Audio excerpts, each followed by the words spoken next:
move some stuff around, so gotta make sure. That's nice. That's right there, baby. Oh yeah. Oh, cool. I'll come out there now, period. Alvin, good boy stays.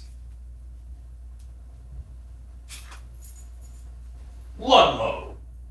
Magic Mind. Welcome to the studio. Oh, I've been here before. Yeah. You're new.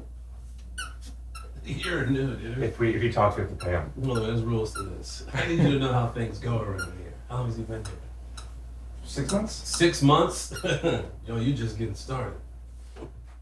If I was hard, you would have hit it. Well, that's a pea spot right there. No, that's him licking his paw. Want me to put something down? Yeah, can you give me a newspaper? A newspaper? So I can peek. Welcome back to the studio, friend. Dude, it's been you got way more accolades now. I mean, you tell me. I got a couple of Webbies, but they're in the mail. Dude, they don't give them to you when you're there? I didn't go to the event. That's what I'm talking about. Sean Penn shit. The only way I would go to the Webbies event, dude, is if I was already in New York, and you know, just the tables. I only looked for a second, but like to get a seat or something, it looked like the tickets were. I'm not joking. It was maybe a table, but it was over $10,000. Wait for you to go? For you to go? They said that maybe the tickets are cheaper, but like the only thing they offered me, McCone. You're not rolling. Oh, thank you. Is like a table was $10,000 or $12,000, and it said they gave me a code because I won to get money off, and it was like $185 off, like a $10,000 table. Wait, so they want you to pay to go get an award? Buddy, it's all, even when you went to the Emmys, it's the same thing. It's all a racket, dude, but you just don't have to pay because the studios pay or the network or whatever. Holy crap, I didn't realize. Yeah, and you have to pay to it's all so much money. It's a racket, dude. I'm going to manual focus you. Thank you. Which you went to school with a manual focus, didn't you? Yeah, Manuel Lustin. Will you take your glasses off just for a moment so I could, Wait, look at me though. You gotta look at me, my friend. Oh yeah, you're gonna like the way you look. I guarantee it. I can't guarantee it. Oh, my bad, I fucked up your bit. That's on me. Sometimes when you're too quick, you're just too quick. All right. Lamorne, what can I get you to drink? We got caffeinated, non-caffeinated. We got water. We got tea. Well, what's the sponsored stuff? Oh, it's not sponsored, but you want some Magic Mind? Ooh, I just took an extra strain myself. Let me get one because, I think I might need it. I could tell. Yeah. And I could tell. I know. Yeah, but he's sucking his own dick now, huh? Yeah, going to work on that. Get the balls too while you're at it. Yeah. We forget about the balls from time to time. He learned from Daddy. You don't forget about the balls. Yeah, get that. Hey, if you're feeling... I'm okay. Okay. All right, McCone. Scoot doo, blabbity blue, scoop dee. Oh yeah. That wasn't the last time I was here. Last time I was here wasn't the unusable episode, was it? No. A little inside baseball. I want to get some monitors to check everything. Sometimes it's not all in focus because it's such a wide shot, and I'm just like, we're not, it's a wide. Why don't you get monitors? You say, I want to. Why don't you just get them? Good question. So with my other cameras, there were some obstacles, but I don't have those cameras anymore. Since I got these, I haven't done it. I guess maybe we should look at some stuff. Yeah? Yes. It's just more wires going around, but yeah, let's do it. Because you got this is the #1 podcast in the world. Okay. Start your business today with the industry's best business partner, Shopify, and start hearing. Sign up for your $1 per month trial today at Shopify.com/TYSO. That's Shopify.com/TYSO. 2, 1. I've been thinking about buying shoes because... Well, let me first let people understand what this is. Because we all want my flexibility, size. control, and extra value. Tell me who disagrees. Yes. If so, let me know. Okay. That's why Klarna has a suite of services to manage your purchases. Download the Klarna app today or visit Klarna.com to learn more. No slash. Klarna balance account required to be eligible for cash back points. For a limited time, Chubby's is offering our listeners 20% off. That's a great deal. With code TYSO at chubbysshorts.com. Give your thighs the VIP treatment they deserve with Chubbies. That's 20% off your order with code TYSO. Let them know where you heard it from, by the way. Also, all of these clothes that I'm wearing, fucking Chubbies, baby. Can I do that? Yes, that's a chubby move. Ricky's on the loose, and if you want to see me do my stand-up hour, June, I'll be in Washington, D.C. In July, I'll be in Montreal for the Just for Laughs Comedy Festival. Then in August, I will be in Edinburgh for the Fringe Festival Comedy Festival. I will also be in London, UK, and Portland, Oregon. In September, in Eugene, Oregon. In September, and Philadelphia. I'll be there in September as well. In October, I'll be in Houston, Texas, Tacoma, Washington, and Salt Lake City. We'll be in Columbus, July 2nd. Thanks, buddy. Salt Lake City and Edinburgh. The tickets are not yet for sale. They will be soon, but if you sign up for my email list at rickglassman.com/tour, I'll let you know when I'm coming to your city. Also, even if you want to come to another show, I'm adding new dates. All the time. But there is a special. If you go to the Salt Lake City show and the Edinburgh show together, we're giving you free tickets. To which show? To the Salt Lake City show. Anybody that goes to Edinburgh and then comes back to the Salt Lake City show gets in on me. Well, it is both the listeners and the judges' choice of the 2025 Signal Awards Most Innovative Video Podcast. I mean, what else is there? Well, there's Best Guest, there's Best Editing, there's a whole bunch of stuff. Who was your best guest? Well, that won an award or the best guest? Oh, it says best guest. Oh, you have the best guests. No. There was like different things you could like. There's best episode. It was best episode. You were the best guest on. My podcast won best episode, and I'm shocked because it was an episode in a different reason. But we like with us, I almost didn't post, but I ended up posting it. Which episode was it? It was with.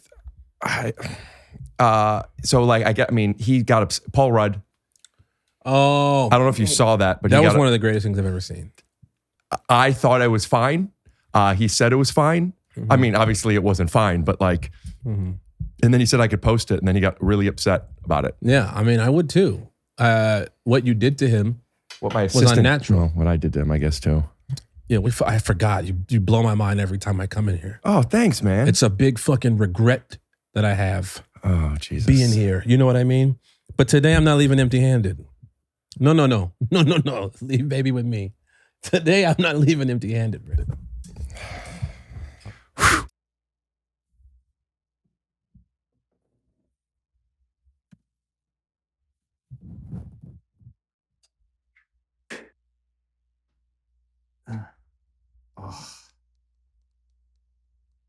Paul, you coming? I did. Duncan is a real cunt. And I think sometimes you can't, the help, you know what I mean? The help. Like, I is kind, I is confident, and I is brave. What is it? I is a slave. Like, I don't. Do you know what I'm talking about though? Yeah, all those movies make me mad. What was that? I saw a clip of something or a you quote. You was kind, you was important. Loyal, you was potent. Yeah, you have a great 15-footer. Your post game is good. What did I see an interview something recently, or it was a poll where there's like, who are these movies made for? I think they were talking about like the Green Book and a lot of slave movies. Yeah. And black people think it's made for white people, and white people think it's made for black people. And both of them said like, we don't. Who is this for? Black people, we're like this. We're like, that's not for us. Like we know, we don't like to be reminded all the time that. Well, we like to never forget. Yeah, I know. Yeah, right. We like to never forget certain things. Well, it was a reference to the Holocaust. That's a Jewish. It's almost like LeBron is the chosen one. The Jews are never forget. No, it's also 9/11. Never forget. They took that from us. Yeah, but we like to say never forget. We like to say never forget about slavery. But you know. We know it exists, but stop telling us it happened. We know. That's what Trump and the government right now is trying to do in schools. Do you really think that's a good idea? To take it out? No. Yeah, to stop telling people that it happened. No. What I mean is like we should know about it. We should know the history, the true history of it. But at the same time, it's like, oh, if you want this award, you got to play a slave. You can't have a nice lineup. You know what I mean? You got to have that. I'm sorry, nappy hair. But I'm pretty sure that you won an Emmy. Yeah. without playing a slave. Yeah, but I had slave haircut. Was that by choice? I had to tell you a funny story. I remember I was there and I was trying to get my barber set up, and they were like, "No, your hair like you're a state trooper in Fargo. You don't have a barber. Like you cut your own hair." And it was that whole thing. And I was like, wait, but I mean, everybody can get a haircut, right? They're like, I was like, the barbershops everywhere. I was like, and they were very adamant about me not doing it. And I had a little pushback, but then I thought, you know what, you're right. I'm just gonna go as basic. I would go to the barbershop to get my haircut, but I would tell the barber, act like you just started cutting hair. Do not line me up. Just go a one all around. Don't line the beard. Make it just as scraggly as possible, but I just want you to do it. He was so confused. And he was just like, okay, I'll do it. And I would leave. You know, usually like when they do a nice fade on your hair, they'll like take a picture. You're a celebrity, you know, they want the photo. I don't know that, but I believe you. But this time he didn't want that photo. He was like, I don't want nobody to know I did this shit. But then I go and I win an Emmy for it, and I was like, man, the slave haircut is real. And I talked to Damson Idris about this. I was talking with Damson about it, and I was talking just like the idea of awards and does it affect your performance after you've won something? And we were talking back and forth. Does about what affect your performance? Just like if you win an award, do you then change your style of, you change your choice of project to work on, or do you just keep doing what you're doing and happens, it happens. If it doesn't, it doesn't. And he was like, the idea of uglying yourself up is more real. Yeah, that's why the casting in British shows is so good. Yeah. No disrespect, because there's a lot of beautiful British people, probably, just not on television. You know what I'm talking about? You ever watch some BBC shows? They're just like, you come here. Yeah. You know? It's so genuine and it's so real. So why that's why have I you gotten understood hotter the with idea. your success? Huh? Why have you decided to get hotter with your success? I didn't. I'm just The saying. gym. I was at the gym beforehand.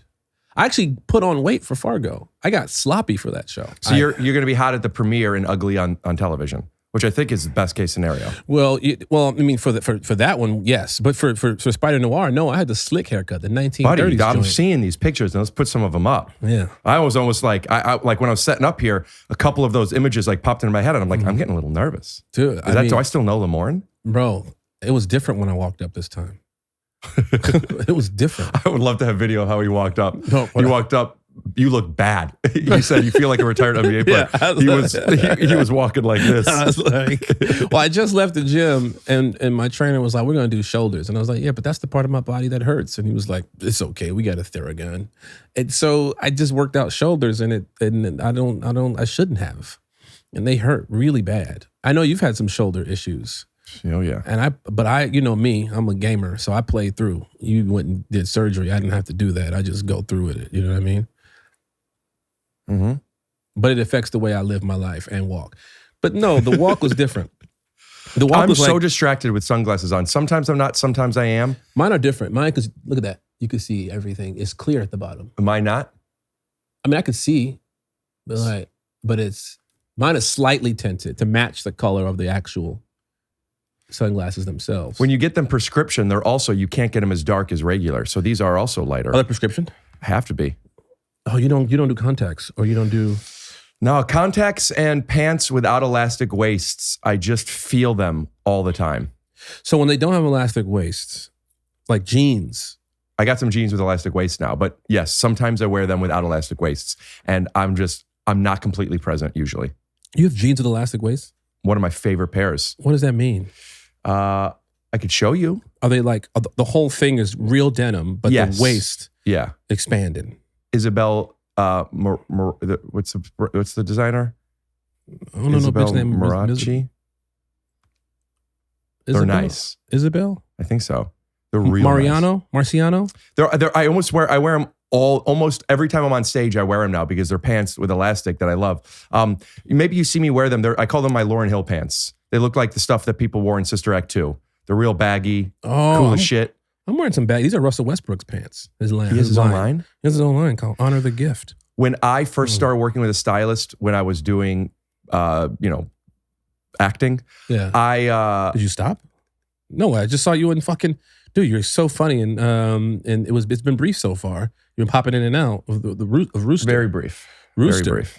But I fucking but I love the show. Thank you. So do I. I'm glad I do. And I did a shoot with, I did like a actors roundtable with Danielle Deadwalder. And I was like, oh, she was there to promote the Rooster. And I was like, let me watch it. Fucking fell in love with it. Yeah. You work on something, you don't know about it if you're not part of it. Yeah. I just read the pilot and then just the scenes that I'm in of the other episodes. Yeah. And then you watching, like, I don't know. And people kept messaging me. I said this to Bill, who created the show, but like, I could tell when people watch stuff when I'm in something for 5 seconds and I get tons of messages about it. Yeah. I'm like, I got to check this show out. It was really good. Yeah. But what I was bringing up is when I was working the stylist, I told him that the stuff I'm looking for, my influences were Woody Harrelson in the 90s and Russell Westbrook. Bro, go check out Honor the Gift. Okay. You're gonna be obsessed, especially if you like to be comfortable. A lot of their stuff has they have tops like this, like shirts like that are sick. And they have a lot of sweats, like their sweatpants and hoodies and their workout. Oh my God, it's so good. Do you get it? Do they send it to you because you're friends with him probably? No, I bought it. I bought a bunch of it, and then I reached out and they had sent me a couple of pairs of like things. But and these jeans were one of them. I didn't think I would like them at first, but now how's your butt looking? Dude, I'm not gonna lie to you, bro. Can I see? I get the butt now. Let me see. You understand? You want me to stand up and show you? Yeah. You want me to do something? I mean, I don't want you to just stand up if that's what you're asking. I'll show you how it works. I'm at the court, right? Oh, sorry about that, buddy. I walk in. You know, walking from this way. I'm walking from this way. I love how you're already. Gotta lay my keys. Gotta lay the keys right here. Oh, here. You want that? Take that. You gotta hit the paddle door. Yeah, to drive. Hit the paddle to go and drive. Now you be good. No, it's part. Leave it out front. $50. Yeah, that's fine. Got that. Woo! Hey fellas. Oh man, y'all. Oh shit. Butterfingers, right? Living room. Glass break. Let me get that. You really do have a nice butt. Yeah. You play baseball in high school? Nah. You know, baseball wasn't for me. You know, one thing I realized, I never played a swinging sport. Tennis, baseball, golf, softball, never did. My I level like how of the 4 swinging sports, 2 of them were baseball and softball. what else is there? Lacrosse? Oh yeah, they ain't had lacrosse where I was from. They ain't have that. South side of Chicago? South side of Chicago, there's no lacrosse. Leroy Brown. bad Leroy Brown. But yeah, so I just never played baseball because I was never good at it. And I realized when I'm golfing, it's taking me a lot longer to become good because I wasn't used to that process. Whereas like my swing looks bad like LeBron's swing. But I'm just a better golfer than him. But like, Are you better friends with LeBron or Russell? I'm not friends with LeBron at all. But Russell, we see each other. We're very cordial. I think we follow each other on social media. I think we've talked about it on here, but there's a cool video of Lamorne. I don't know if there's video of it. I remember I saw a documentary or something that came out a while ago. You crossed him up. When we were kids, I crossed him up. I mean, that's probably why he doesn't. I mean, Maverick knows about it. Brian Windhorst covered it. But I feel like he doesn't, because that happened, he doesn't respect me. So when we see each other, he acts like he doesn't see me. Most people call me the Kingslayer. I was following LeBron closely. Obviously, there were people who wanted to come out and get the best of him. So it's game point, right? And I'm bringing the ball up the court. Now, LeBron wasn't on me at first. So I called pick and roll. So now LeBron is on me. Now we in a mismatch, okay? Mouse in the house, okay? Indian in the cupboard. Ha ha. And that's when I hit him with the jab. Hezzy, cross. Yeah, so he went down in front of everybody. You guys were in high school, middle school? We were freshmen in high school. You know what I mean? We were 14. Mayor Pasquale's was there. You know, shout out to the mayor was there. Instagram handle it. Went down. He was embarrassed. You know what I mean? But life. You know what I mean? Life. What are you gonna do? You go up to be the GOAT in basketball. I get it. You don't want to revisit your past. You don't want those demons coming back to haunt you. You know, maybe when he retires, he could talk about it. Have a little bit more humility. But I think right now he's still in his He's the king. So So what do you think? Like maybe after he retires?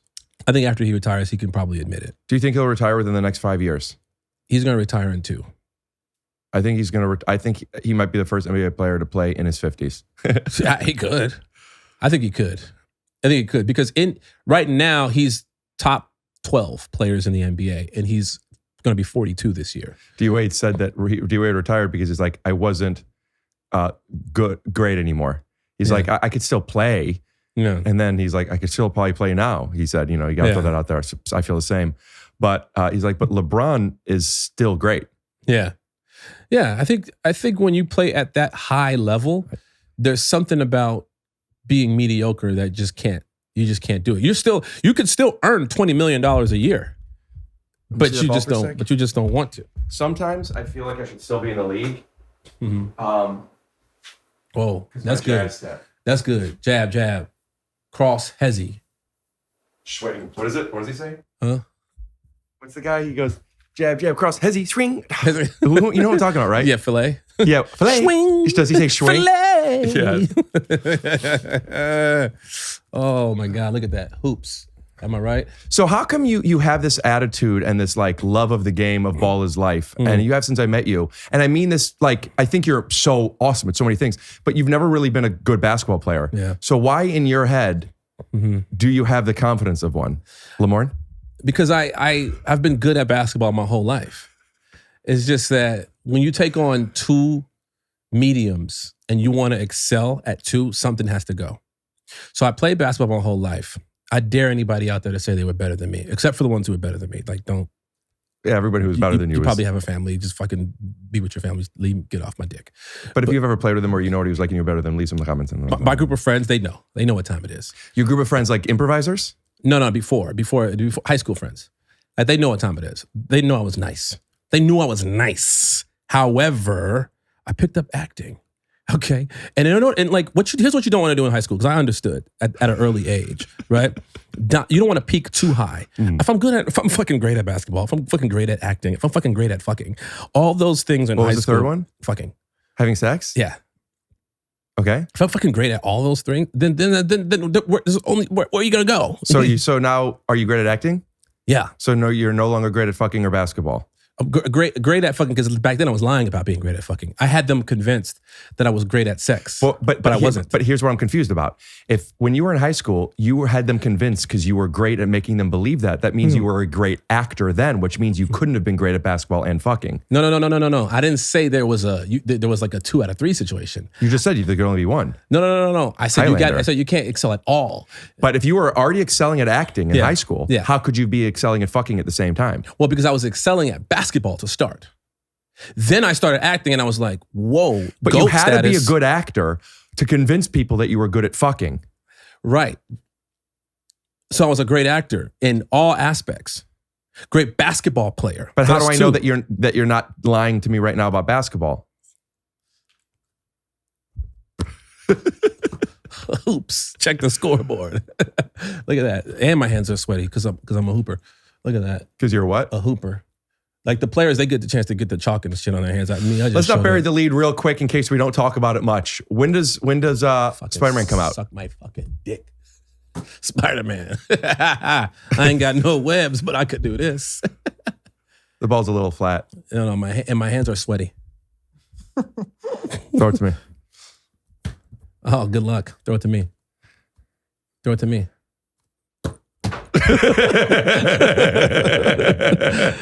When does it come out? The 27th of May. So Prime, Amazon Prime. It's this week. Yeah, that's this week. Yeah, it's gonna come. All right. Well, make sure y'all go ahead and watch it. Y'all been good. It comes out. I'm Lamorne. Comes out today or tomorrow. Peace, y'all. Peace. Thanks for coming over, dude. Thanks for having me, bro. Can I get a ride home? It comes out in color and black and white. It does. I think that's the coolest thing about it. No, that's not the coolest thing about it. You said it. I said it, but then I regretted saying it because that's not the coolest thing about the show. Coolest thing about the show is fucking Nick Cage, dude. Nick Cage is insane in a great way. Mm-hmm. I've never worked with anybody like him. Have we worked together? Technically, yeah. We have worked together. I am phenomenal. Unless you don't count that as a real production because you did it. Which, shame on you. No, you were just doing me a big favor. I'm just a stupid little. You're just fucking stupid cuck. No, you're fucking crushed it, dude. You were phenomenal. I keep telling people. I gotta say, I don't know what your other friends have said to you, but I've said in the beginning of your podcasting days that this is the best show. I've told you that. You can cut to it. You want to cut to it? I don't know where. I don't even remember you saying Find that. the footage. If it was a terrible show, would this be my 7th time on it? Maybe 8th? I got shit to do. Check the Apple Watch. What do you have to do? Be a dad. You know, I have my own. I have 2. I got to go home and record another episode of a New Girl Rewatch podcast that I do because I love the fans so much. There's nothing to do with the money. It's all No, about I the was fans. just I sometimes fantasize about one of my crushes leaning over to check to see what the top of my hat says. Hannah Simone. Who's your crush? Whoever it is, it's a rotating pool of women. But I was just rubbing one of their nipples. Oh, because this up here, Mm-hmm. because she's dipping down. Yeah, it's like that chick out of Barbarian, that little alien bitch that came from the ground. I don't know Barbarian. Justin Long, he in Airbnb and there's somebody living in the basement. The only thing I know about people living in the basement, and I don't even know if it's really a basement, is that movie with Howie Mandel and one of the Savage brothers where they go under the bed and there's goblins and ghouls down there or something. Oh, Matrix Revolutions. What's that? What's that? Revolutions. Resolutions. What's the movie with Howie Mandel and one of the Savage brothers where they go under the bed and there's monsters? One of the Savage Brothers. Matrix Revolutions. Yeah, that's called a revolution right there. No, it's called Little Monsters. Oh, like midget monsters. Look at that. You imagine. Midget is not an offensive term. Is it not? I don't know what's an offensive Because I have term. a midget friend and I think he doesn't like to be called a little person. So what do I call him? Just his name? That works. Is midget offensive? As long as you don't say the color of the midget. But there was Unless they're a white midget. yes, a white midget is fine. White midget, yeah. White straight midget. Movie idea. I'll pitch you later. A white midge. A midget of color. Yeah. Because that could span, like if they're light skinned, sometimes you don't even know. Like if you told me Steph Curry was Mexican, I'd be like this. True. Wait, what do you? I'm not following the logic. Yeah, you could say midget. You could say midget of color.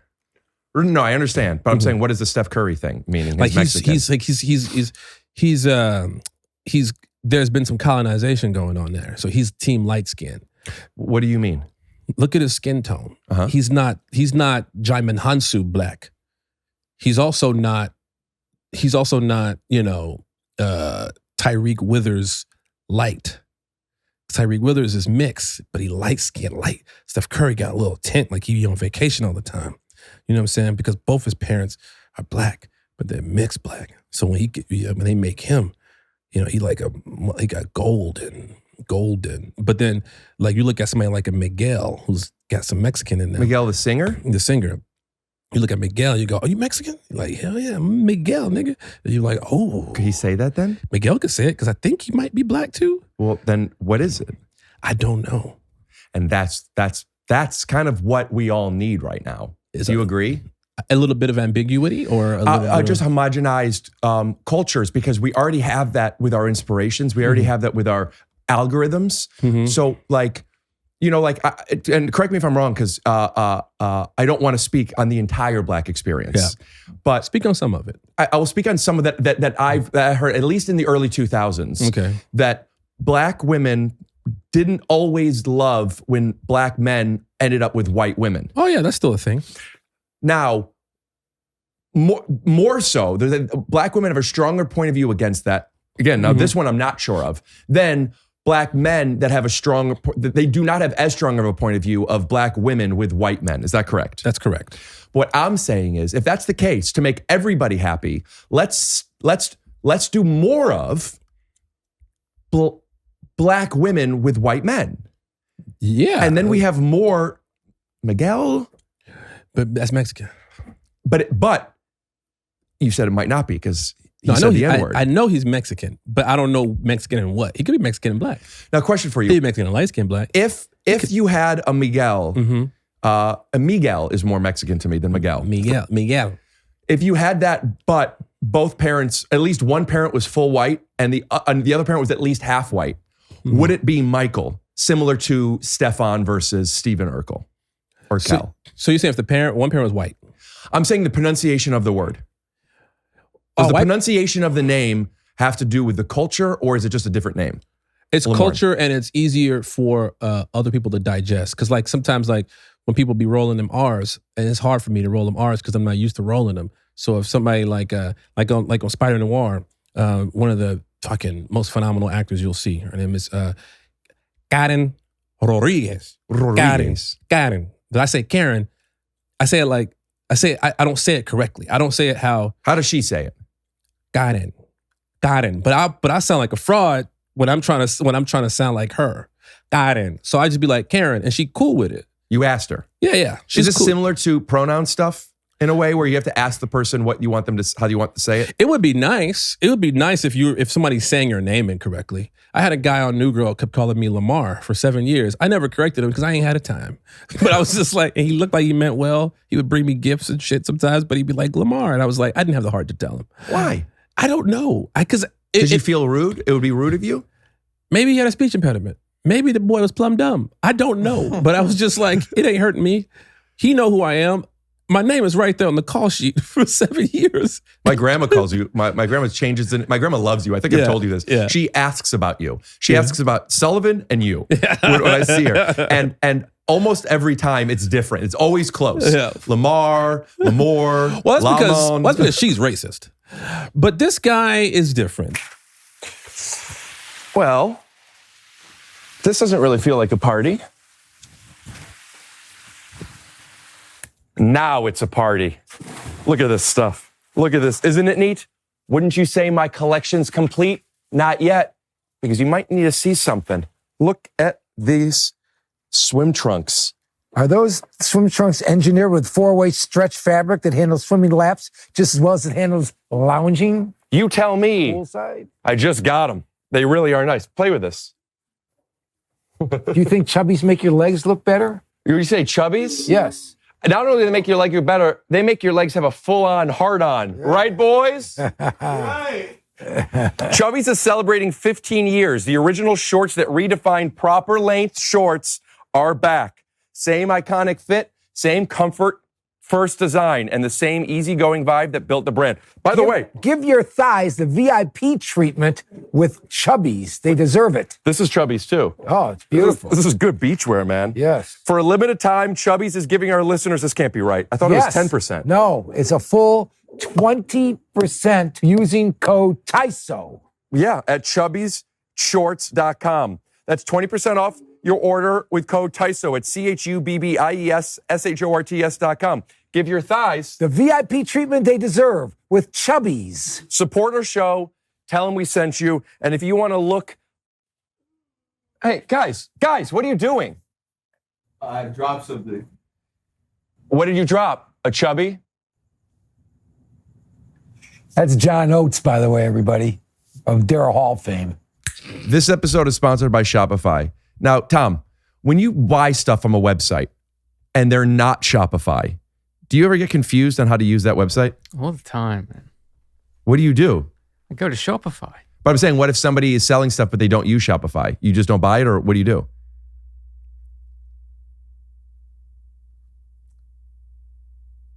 Shopify is the commerce platform behind millions of businesses around the world and 10% of all e-commerce in the US. Wow. From household names like Allbirds, Skims. Perfect. Get started with your own design studio. With hundreds of ready-to-use templates, Shopify helps build a beautiful online store that matches your brand style. Jokes aside, they know what they're doing. If you don't know what you're doing, you go to Shopify because it helps implement and create your store. If you do know what you're doing, would you guys ever be people that use Shopify? What? Yeah, I like the iconic Shop Pay purple button. I also love the Shopify sound every time I make a purchase. What does it sound like? Oh, it sounds like something like this. It sounds a little bit like this. How do you do too? Yeah. Whoa. I asked you to make a Shopify sound, not look like you're hooking up with. Now, if you want to know why we talked about him hooking up with, and also if you want to know who we are saying, because that was bleeped, we just filmed a TYSO retreat behind the scenes world of podcasting with our editor, JonMichael, our animator, Tom, our cameraman and vibes collector, McCone, and our sound mixer, Christian. And we're just in the living room drinking a little champagne, getting a little weed, and seeing if we could get Tom to say more than 35 words. But now, during that, the lower third of Shopify went away, but now the lower third's back up. Patreon Get the word out like you have a marketing team behind you. Easily create email and social media campaigns wherever your customers are scrolling or strolling. It's time to turn those what ifs into Cha-chings. with Shopify today. Sign up for your $1 per month trial today at Shopify.com/. TYSO. That's Shopify.com/TYSO. This episode is sponsored by Klarna. Now, I understand there's a lot of obstacles that you have that not everybody has in purchasing a pair of shoes. Is that correct? Yeah. Well, why don't we give it a go and see if it's easier with Klarna? Okay. I would love a pair of Nike shoes. Klarna offers value, transparency, control, and no surprises. So I'm going to go grab some men's shoes. Stay in control of what you spend. And maybe I'll go to lifestyle and see what's going on there. More flexibility and less pressure. See, I like a low shoe. And I need something that, because not only are my feet big, they're also wide. A lot of good options. You have to find a shoe that fits that big foot of yours, kind of like Cinderella. I grew up people calling me Cinderella. I'd really appreciate it if you didn't bring it up on this podcast. Absolutely. I will say, though, that maybe you just have a bad taste in your mouth of, like, have you seen Cinderella Man? No. It's fantastic. While JonMichael is choosing the shoes that he wants, let me just let So you guys many know good again. options. You've probably seen Klarna as a payment option at checkout. But did you know that Klarna not only helps you manage payments, you could also use it to earn cash back and perks? I think I found a pair of shoes I like. The only issue is it might be difficult to buy them in a way that doesn't feel flexible because of how big your feet are. No, it looks super flexible. I have a size guide and everything. I could actually get them in my size, which is 15 and a half. That's a size 20, my friend. They're a 15 and a half. Okay. All right, so I have my shoes. Download the Klarna app today or visit klarna.com to learn more. California resident loans made or arranged pursuant to a California finance law license, Tom, NMLS number 1353190. It's easier to remember that way. Klarna balance account required to be eligible for cashback points. Limitations, terms, and conditions apply. Yeah, man. Just scooped them up. That was actually very easy. This guy's a sweetheart. You know what I mean? Your grandma. I'm kidding. She's awesome. Your grandmother's the best. Nice save. I couldn't keep going with the bit Sure. because she is a sweetheart. I think you met her once.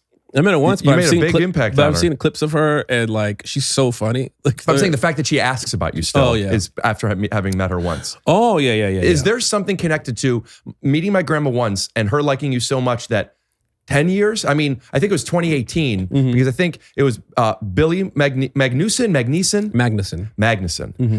Lamorne Morris, You shut up. You know. Brent Moran, Yeah. and I. Mm-hmm. We were in Cleveland and we went to, coincidentally, we saw each other at. That's right. That's where I met Billy at, I think it was A finals game. the right? last time the Cavs were in the Eastern Conference Finals. Was this Boston? Until this year. I don't remember who it was against. Okay. And I'm not positive it was Eastern Conference Finals, but we went there, I think, that year, 2018. So that was 8 years ago, bro. Holy crap. And that's where you met my grandma. But what I was going to ask is, and I'm being sincere, you meeting my grandma and her loving you that much that 8 years goes by, she still asks about you, to your success in this business of people obviously liking you to giving you these jobs. Not that you're not talented to get them, but both things have to exist to get to the level of success you have. I think it's energy, to be honest with you. I think people, I think the cat's out of the bag. The old Hollywood of people being dicks and assholes and pieces of shit, I think that's going out of the window. The newer generation isn't putting up with it. You know what I mean? People were mean. People were excluding folks from the party. And I think nowadays, you lead with kindness, you treat people with respect, that goes a long way. And, that's one thing I pride myself, more than talent or more than ability. More than talent. That's right. More than ability. More than anything, I think it's leading with kindness and love. And when you do that, I think that spreads. I think that spreads like wildfire. And people, I talk about this a lot in, I've been doing a lot of press for Spider-Noir, and folks ask me, like, what is a hero? And you'll see one of the themes of the show is what is a hero? Say Rick. You know? Say Rick. And I think when you, okay, so I can name people that I know, right? That might be considered heroes, heroic. For example, Adam Ray, right? Mm-hmm. Hero. Mm-hmm. He's an inclusive guy. He likes to have live shows where he can bring people on stage. He likes to make fun, but it's with heart. Say Rick too. Then you got people like myself, right? I like everybody to have a good time. I like smiling at people. Do you know any Lamorne people that you can mention? That's probably it, I would say. In the comedy space. In particular, podcast comedy space. In the drama space, yeah, there are some cats that I think that like Nick Cage. Again, I bring it back home. Nick Cage, kind, respectful, gives you a glance, lets you know, I think you're in the pocket right now. Mm-hmm. Like, let's go with that. You know. Have you talked to him about his relationship with Cher? No. I don't get too personal with him. Did he have a relationship with Cher? Moonstruck? Uh-huh. No, I didn't ask him about that. Rick, we keep it PG. We keep it positive. Positive, and what's the G stand for? What's the positive in G? PG is positive, and what's the G stand for? Gay. So with Nick Cage, you keep it positive gay? Positively gay. What does that mean? Positively happy. I don't know if Cher brings him sadness or she brings him delight. I don't know that. So what I don't want to do is tap into something. So people have been asking you what a hero is. And I tell them all the time, it's a person who leads with love. And I know a lot of people that do that, and they don't realize that they're heroes in their own right. They don't realize it. You smile at a person when they're walking down the street. You never know what they're going through. You could smile at a person who's ready to fucking go whoop somebody's ass. You know, when I'm walking down the street and I see people, I don't just smile. What'd you do? A lot of times I walk by, I go, hey, or good afternoon or good morning. I don't say how you doing. No. You don't say how you doing? I mean, unless for whatever reason, I'm curious how the person is doing. Okay. But a lot of times my intention is more acknowledging their existence. It makes me feel good too. That's good.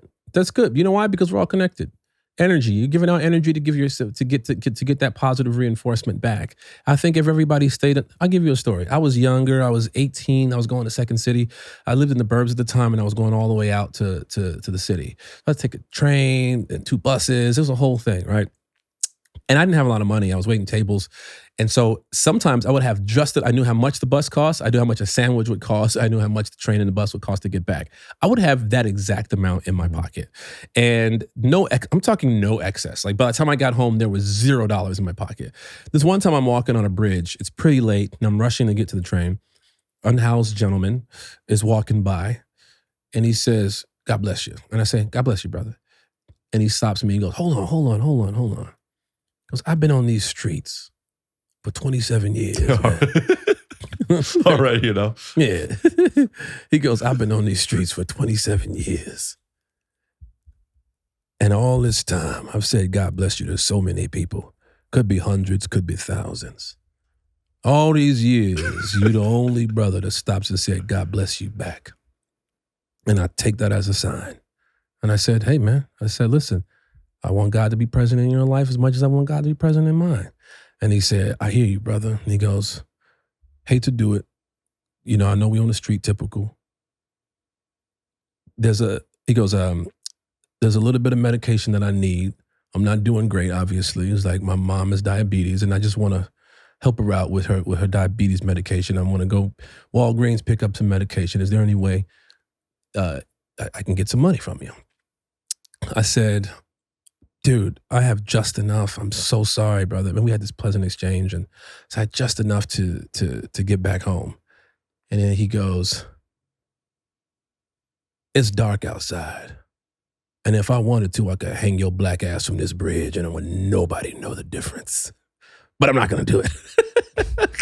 The man proceeded to plead his case and then leave. And I just kept walking. Serious? This is a real story. It went from such a pleasant exchange to I could kill you right now and I'm not going to do it. Then 10 years later, I'm in Chicago. I'm with D-Ray Davis. We're at a restaurant, like some late night restaurant after a club or something. We're in line ordering food. Guess who comes stumbling in? Give me 3 hints. Motherfucker who threatened to kill me.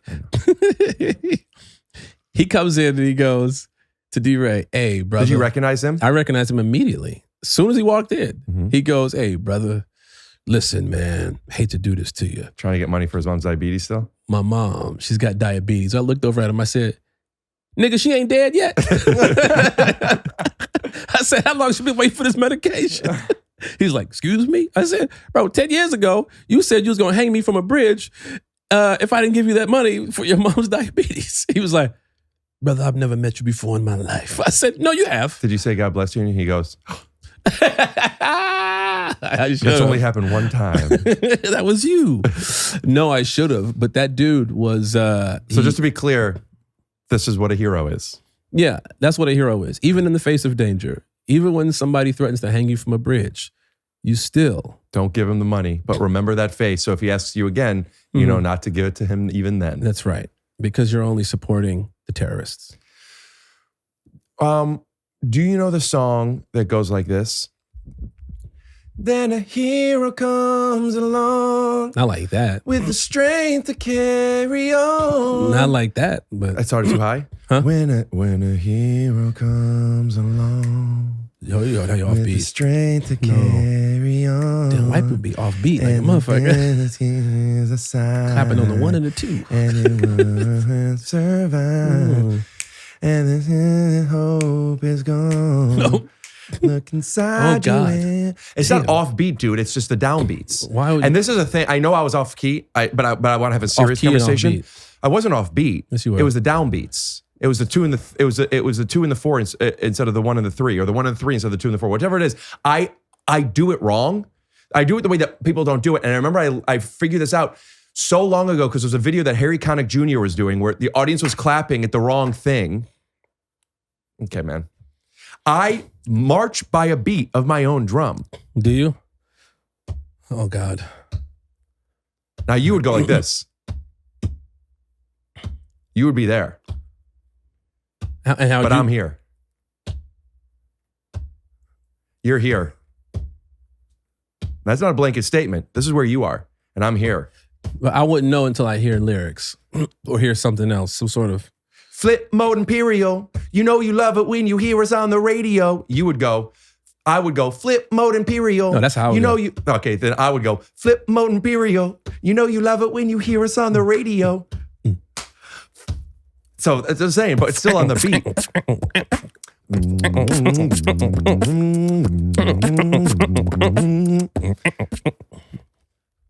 Most innovative video podcast, dude. Nick Cage, you guys talk Con Air, or you don't talk? You just keep it positively gay. We keep it positively gay. He I did, although I quizzed him a few times.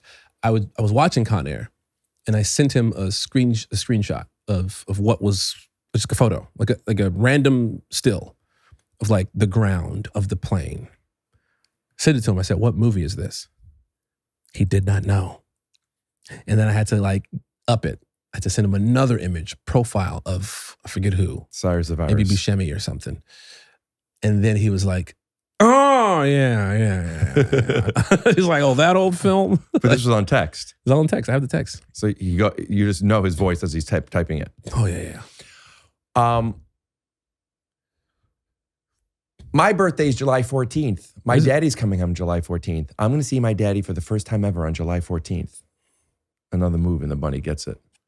Con Air. Dude, that's such a good movie. First I thought it was like you were telling me about your dad's birthday for real. And then I was like, oh, I know you've seen your dad. And it's not for the first time. Mm-mm. But she never visited him in prison because he didn't want her to see him in prison. That's right. That's right. Yeah. Did you do any scenes with him where you watched there is a known thing. It's ambiguous, but there's a known thing about Nicolas Cage, which is he makes very creative and unusual choices. Yeah, bold to the choices. point where, similar to cilantro, some people love it and some people think Nick Cage tastes like soap. I think he is so, you just want to watch him. You just want to watch. He is his own genre. I think Nick Cage is his own genre of filmmaking. That's not your own genre. That's just... No, I was talking about Jumanji, which you're also in. Yeah, it's a bit of a rumbling in Jumanji. Nick is his own thing. Have you watched him? Yes, I've seen it. I've seen him go full Cage. I've seen a director try to ask him to go full Cage, was trying to be polite, not knowing you could just, he's going to get there. Like, he's going to do it at some point. But like, there was a director, Harry Bradbeer, who's a fucking G, like a phenomenal director. And I remember him coming in and asking Nick to, like, I forget what he was asking him to do, but he was just like, can you just, just like up it, like almost like saying like up it a little bit. And then Nick was kind of looking back at me and I'm looking at him. And then I was like, I think he was like full Cage or something. He was said like, that to you? I said that to him. And he was just like, he's like, there we go. There we go. And he was just like, yeah, I'm going to get there. Like, just say that. Like, it was just one of those things where you could see how aware he is of his mystique and his lore. There was a moment where, because a lot of actors aren't. A lot of actors, or at least pretend that they're not aware of their lore or their mystique. Karen Rodriguez once was, we were doing a scene together, and in between, Nick is kind of like either working his lines or something. He's just pacing back and forth on set. And Karen, first of all, he's hard not to look at. He's tall. He's larger than life on screen. Like, he's a presence for sure. And also, as students of acting, you want to see what he does. I want to see what you eat for lunch. I want to see everything about your life to figure out how you become so efficient and good and great, but Karen's watching him. She's going back and forth like this, like watching him. And I noticed that she's watching him. And the crew members are like doing stuff with lights. Is she in the scene? She's in the scene, yeah. She's sitting at a desk. I'm standing in front of the desk. He's pacing on that side of the desk. And while the crew members are like fixing shit, And I'm just watching her watch him. And he stops and he looks directly at her and he goes, I'm going to steal the Declaration of Independence. And she freaks out. She's like, oh my God, Nick, you can't do that to me. Oh, man. He's the That's best. so funny. Also, what a feel-good movie, man. Dude, yeah. Yeah. And he goes, wait a minute. Ben Gates. Ben Gates. Like, he starts putting it together. Oh, that maybe they're in the same universe. But no, dude, I've never worked with anybody like him. I work with a lot of cool actors. I work with a lot of dickheads. He's the best. Mm-hmm. He's the absolute best. What a cool role, man. Thank you, dude. All right, man. Y'all be good. Listen, May 27th. It's tomorrow, or it might be today, depending on when this comes out. Don't be a stranger. Don't be a stranger. Come on out. Hey, Rick, man. Catch. Fucking bitch. Oh, I guess I dropped the ball. Now, here's something I want to show you guys. Some people will drop the ball, and now they're, instead of being here, they're back when you drop the ball. Yeah. And they're living in here. Okay? And, okay, so, you know what I think? What? Oh. Should I be disappointed that I'm human? And humans have friends that see that the person that they're throwing the ball to isn't looking and is going like this, and they're trusting that they're going to throw the ball in the hands. Yeah. I'm not going to be upset that my friend was unable to throw the ball into my hands. I'm not that mad at you. Now I'm catching. Are you? Yeah. Put your hands out and prove it. Both hands. Together, like this. That's called reaching. Yeah. Meeting someone you're reaching. halfway. Go ahead. Because Rick. Go ahead. Because Rick. That's not that hard. Rick. See, here's the problem in life. I think sometimes people want you to carry the load. When in fact, if this is indeed a team effort. Will you do this in a little more musically? Yeah. I think sometimes when this is a team effort, Some people like to be Steffordless. And what I mean by that is, in fact, that when you walk one step, they should take two. But no, they want to sit back in lieu of you doing all of the effort while they sit back and do none, when all they got to do is do some. You understand? Because when it's time to tango, it takes two to come. It's not a solo mission like chewing bubble gum. I'll never yuck another man's yum. You could be rich, poor, living in the penthouse or in the slums. Yeah, you could march to the beat of your own drum. But then I say, give me some more.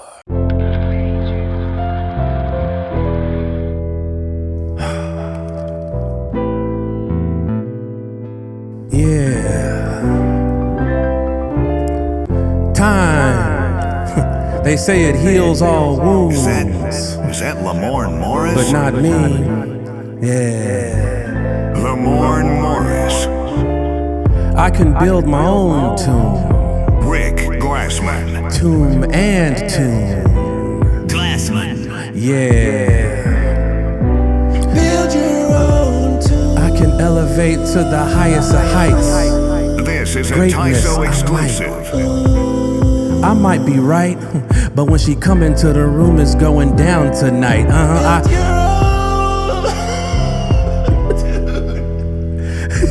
Yeah. Longest intro to a song I ever heard. Longest intro, outro, you indo. Pop the top, no, we kendo. Holy shit. Kendo, no stop, we know though. Step can out liquid, no flow. No flow, beat right here is not my favorite song, but I'll try another one. I got excited. I'm not either. Also, but I could still rock it.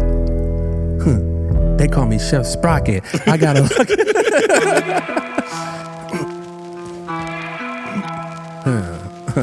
So, Nick Cage, man, are you guys friends now? You know, friends. Chef Sprocket. Friends, they come and they go. But when you're on a TV show, you're ready to grow. If the show is big, then we gon' blow. And who knows, we might be friends and we might be foes. But I don't know, I count myself 10 toes down in the ground. And if he wanna come around, then cool be it. It's cool with me. I might just go ahead and sous vide it. Sous vide it when we grill steaks together. Cause we're friends. We having barbecues and shit like that. Yeah, it's white and it's black. Another 48 hours, that's something I might cook up. I don't know if he gon' show up for supper, that's what I meant to say. I fucked her, but she was over there and we made love. I didn't mean to say sex or fuck, but I was trying to say something else, cause she's a woman, not a slut. I might graze her butt, I won't touch it, I won't enter it. Sure, something else. I know. You're now tuned in to Take Your Shoes Off Radio. Wow. Do you out of 10 times you're having sex with somebody, how often are you listening to music during those times? And this is the second time you've ever been with each of these people. Like if I put on some Death Cab for Cutie, I ain't getting no booty. But she might let me do my duty if I put on Lil Tunechi. You see, Lil Wayne's the main. He might let me slay, not him. You know what I'm saying? Alvin's licking his own balls again. What you saying, baby? I say, Alexa, play something sexual. And then I don't know what she's bumping next to Bull. Because Bull paws, balls, dolls, jaws, and jaws walls. Open up your balls while jaws toss and Holy jaws fucking walls. shit. Yeah. Alexa, next. Next, it's time for sex. Alexa, next. Next, it's time for I'm sex. like, damn, I'm mutating like a turtle. Getting that brain, talking crane. Talking Crane, bang. Shout out to Crane. Shout out to Leonardo. Shout out to Donatello, Raphael, Michelangelo. They all had their turn with April O'Neil, bro. But no, she's no hoe, she had to choose. She chose Master Splinter because she had a clue. She gon' get herself to the highest of heights. She gon' fuck the Rat King at the end of the No night. anchovies on my pizza. We living in the sewers, nice to meet ya. Hating on the ceiling with the God and the finger touch. Like a Chinese finger trap. Yeah, she like when I look at her from the back. I can admire her, I can desire her. I could change the tire for her, I'm a man. Wow. You gotta give us you gotta just throw a word out. And then Rick's gonna go for an hour straight. Superfluous. What? Superfluous. Oh, we know what that means. Yeah. You said you never played swing sports? No. Batter up. You strike me as a good-ass batter. Yeah. I once learned a word that doesn't matter. Superfluous is what it means. I learned that in 10th grade drama class in a script. You heard me? I heard you. I said, what does this word mean? She said, it's kind of like it doesn't matter. I'm like, why don't you just say that? And you know what she said? What? Zit, zat, zap. Zit, zap, zap. Drama teacher, stop. I'm asking, trying to learn these words. I got dictionary.com sending me verbs. Every week I get an email with a new ass word. I would read it, I'd forget it, and I would never learn these verbs. So I thought, instead of having a big ass vocab, it's superfluous. Yeah. In theater class, I ain't know the words. Adjectives, nouns, or verbs. I ain't know none of that. Till this day, I don't know none of that. I don't read books, bro. I don't do none of that. I like to sit at home and watch my TV, but when they say big words, I turn that bitch off, G. You know why? I like being alone. I like being in my zone. I'm being alone in my zone. Leave me alone with my little vocab. Little vocab I have. I'ma end up just driving a cab. Ain't nothing wrong with that, but I ain't gotta talk to nobody. I ain't gotta talk to nobody at all. You want some mints? Thanks for driving in my Uber. Appreciate ya. You want the windows down? Change radio station. You want some car charger? You need a mint? How's the radio? How's the seat bent? You want to go back and raise those legs? I could put the passenger front seat up so you could get some head. I'm just playing. I love you on that new girl, son. I love you on that new girl's fun. Now, tell me about Coach. Is he as cool as his dad? I love Major Payne. He sleeps with his eyes open. Yeah, he's as cool as his dad. The Wayans brothers, man, that's the best that we had. Yeah, comedy icons. Yeah, they can do this shit on and on. You got Marlon, Sean, Damon, and Damon Jr. You got Keenan, Kim, and all them. Yeah, they too damn funny. Yeah, they always wear shades cause the future's so sunny. They hop around the comedy scene like bunnies. They got ups. More expensive than Lyft. Why is this? But something about Uber makes me feel like a prince. Yeah. Print it. The Uber stuff was really good. A lot of the other stuff, we gotta cut it. We gotta cut it. I was out of my pocket. There was once the song before that, I legitimately was during the whole thing, was so embarrassed and hot. Who are you telling? That might have been those might be some of my worst bars ever. Why is it that singing, rapping, I'll put those in the same category when it's like just being musical. Like, it's so embarrassing. It's actually not embarrassing to me. I feel it. I'm not avoiding it, but I feel it. Here's the thing. There are times where I'm really good at it, and there are times where I'm really bad at it.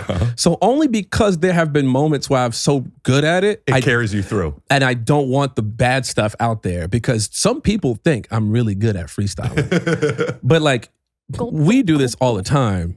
So you know it's like 10% is like good. And if you cut the 90% of bullshit, we're going to look great.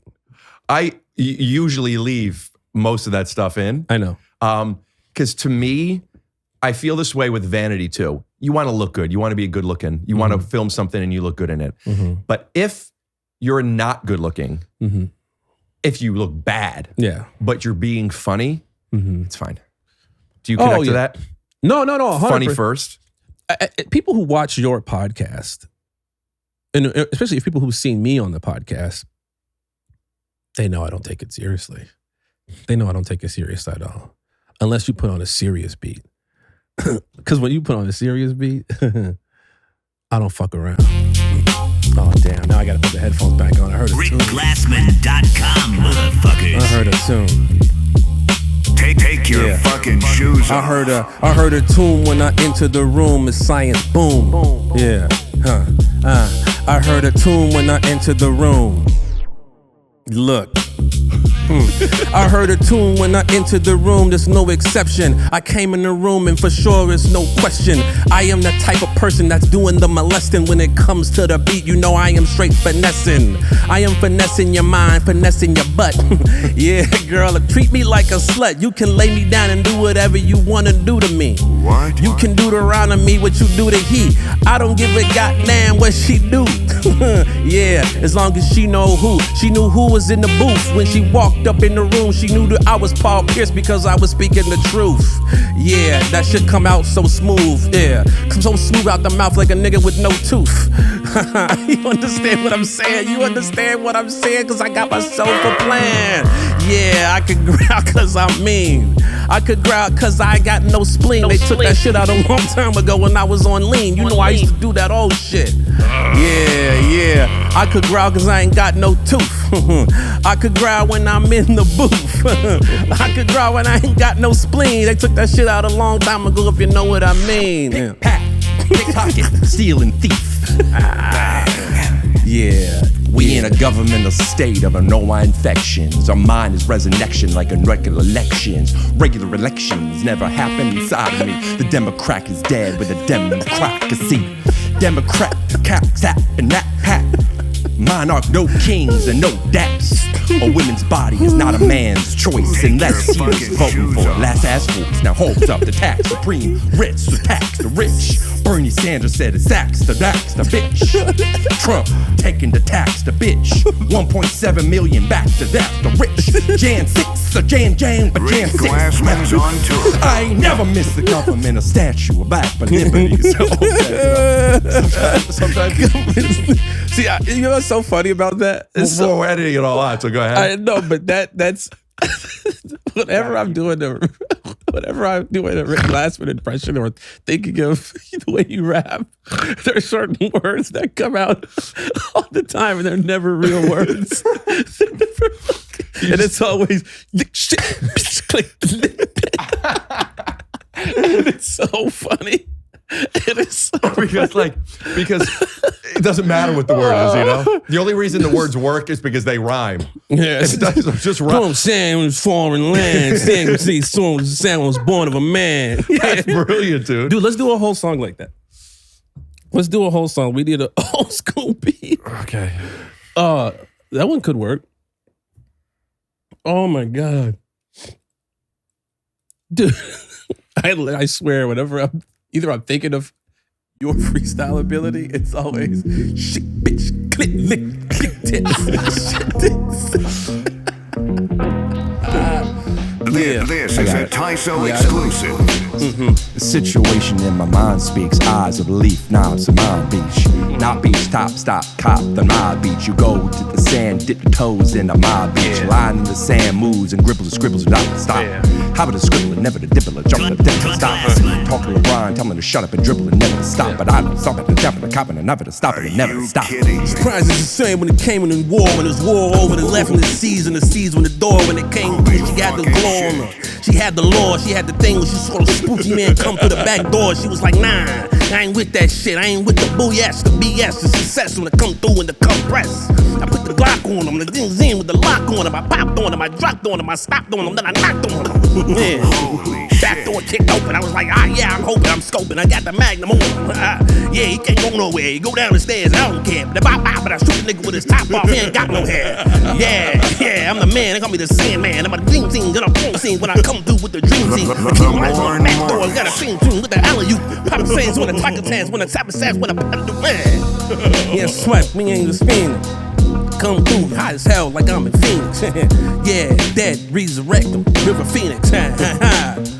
Yeah, I got the plush toys and the back doors when I come through and we make noise. The scope got the whole thing on them with the magic clip and the sing to 'em. 6 shots go pop, pop, and the other 2 go pop, pop. and the other two go blah blah. But I guess what? You get out of luck, double up, fuck you. Shots fired. Dribbles and draws, never to stop. Yeah. You laughing a little, you laughing a lot. Sunglass, you give it a mom, you never to pop. Twist the top open, I loosen them up. You never to adopt. Keep it in the fridge, freeze it for a little bit, never to lock. Take your shoes off radio. That what you just did was the best rap I've ever heard you do ever. Because it's so stupid. Dude, that was I'll be listening to that. That was so good. Also, you very much took on not Papa Doc, what's his name? In 8 Mile, the one that like the Tupac with the boob job. Oh yeah, with the tank top? Yeah. Yeah, that was very him. Call me your leader. I feel bad that I gotta murder that dude from Leave It to Beaver. Lotto, fuck a lotto. I got the 7 digits from my dollar for tomorrow. Yeah, that's my favorite version of you. What I just did is my favorite version of you. That was me if I'm in the pocket, dude. Yeah, that was just you. Oh wow. It was one of I'm flattered. I want to try one more. No, fuck it, dude, because we go through these and sometimes like YouTube will flag them. So we have to like, I always give credits of the beats, but we have to change them enough and try to do it. And there's such a fast turnaround this episode. I'm like, oof, this is gonna be a lot of work for this. Wait, how soon are you putting this one out? This comes out on the 26th or 27th. Let's go. Yeah. So I'm saying your show is out now or it's out tomorrow. Dude, are you on like Netflix or anything like that? Or did you branch out your podcast yet? What do you think about that? Because I just did, we just signed with Hulu. Yeah, I saw that. But was it you that signed with Hulu or is it Headgum that signed with Hulu? Us, we didn't have to. What are you getting out of it? You don't have to give them, we'll bleep any of the numbers, but I want to know what you're getting. Like, what made you want to do that? Or our show is big on Hulu. New Girl's big on Hulu, so we thought it would be a great companion piece. You getting paid more? Yeah, we're getting paid more. But it's not like astronomical numbers, but it's something, you know. Yeah. You know, but I think like Jake Johnson did that with his podcast, We're Here to Help. With Hulu. With Hulu. Yeah. We're both on HeadGum. We're both on Hulu. Yeah. So, but like if you go to Hulu, the dashboard of New Girl, you'll see. Who's watching it there? Who's watching podcasts there? Here's the thing. I don't know. We haven't gotten the analytics Are yet. you allowed to still be on YouTube? Yeah, we're allowed to do anything else. Oh, then why not? Yeah, they pay us for basically licensing it out so they can show it there as well. When you watch New Girl, what fans have said that they've been doing is that when our rewatch comes, let's say we're doing episode 5, season 1. They go on Hulu, watch episode 5, season 1, then they watch our podcast. Cool. Or they, you know what I mean? That's how they digest it. They go and they do both. So it's kind of like one hand's washing the other. Which is the best way to wash hands if you're fortunate enough to have two. 100%. I saw a nigga wash his hand and his feet like this at the same time. Well, that's how you wash your feet. Yeah, but he's also washing his hand. Is he? Yeah. Okay. You know what I'm saying? Like here's what people don't realize. Are you masturbating or are you moisturizing your palms? You know, it's interesting. As I've gotten older, I use a lubricant or lotion less and less. You just dry dog it. I've just gotten so good at it. You can dry dog? What's a dry dog? When you're just rubbing it and tugging on it. Oh, you wanted me to do a different bit. No, I was just doing like, what's up, dog? Oh, I was like, okay. Yeah. Say it again. What's dry dog? Wait, what do you mean? Like, what's up, dog? Like, you have up dog on your shirt. Try again. What's a dry dog? It's a dog that used to be wet and then he did like this. Is that it? No. Okay. Yeah, I don't really want to have to talk too much about it because my podcast has gotten real sexual over the years and I'm trying to just not make it as sexual anymore.